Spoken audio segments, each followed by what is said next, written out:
Je crois qu'on a oublié de nous dire merci. C'est pas grave, ça viendra avec le temps. Ça ne risque pas d'arriver si on tient compte des différentes sorties de certaines autorités africaines qui ont fait objet de réponse vis-à-vis des propos de Emmanuel Macron. Le président du Faso, le capitaine Ibrahim Traoré, lui a répondu au président français ce 13 janvier à l'occasion de la montée des couleurs au palais de Koulouba. Le chef de l'État estime que ces propos sont une insulte à l'endroit du peuple africain et que l'ingratitude n'est surtout pas africaine.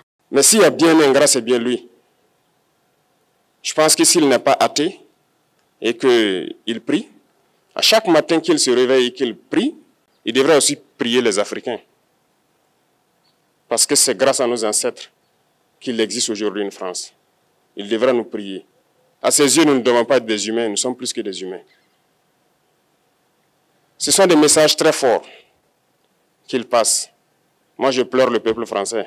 Il pleure également les pays qui n'ont pas encore dénoncé les accords militaires avec la France. Selon lui, la dissolution d'une base militaire française n'est pas égale au départ des forces françaises. Et Emmanuel Macron, dans son discours, l'a bien confirmé. Ils ne partiront pas de certains pays. Ils ont juste dissous le dispositif.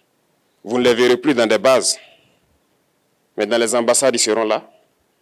Ils vont constituer des sociétés de sécurité pour sécuriser leurs sociétés qui existent dans ces pays-là. Mais les soldats seront là. Mais vous ne les verrez plus en tenue ou rassemblés dans des bases. C'est tout ce que ça veut dire.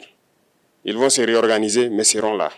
Ils seront là, mais ils ne sont pas ceux-là qu'il faut le plus craindre. Ce sont les conseillers militaires qu'il faut craindre, nous dit le capitaine Ibrahim Traoré. Présents dans plusieurs pays africains, ils ont pour mission la mise en œuvre de la politique française au sein des forces armées africaines, nous explique le chef de l'État. À l'état-major général des armées, dans tous les états-majors d'armée, dans les écoles, c'est eux qui sont censés nous dicter la politique de notre armée. C'est eux qui nous disent combien recruter, quand recruter et qu'est-ce qu'il faut en faire.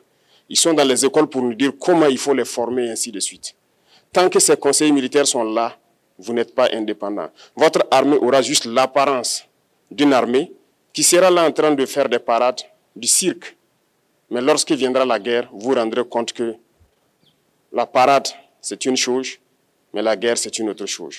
À côté des conseillers militaires, il y a les élèves officiers formés par la France. Selon le capitaine Ibrahim Traoré, ces derniers sont formés pour défendre les intérêts de la France dans leur pays d'origine. Il faut travailler donc à la décolonisation des mentalités en Afrique, a-t-il laissé entendre.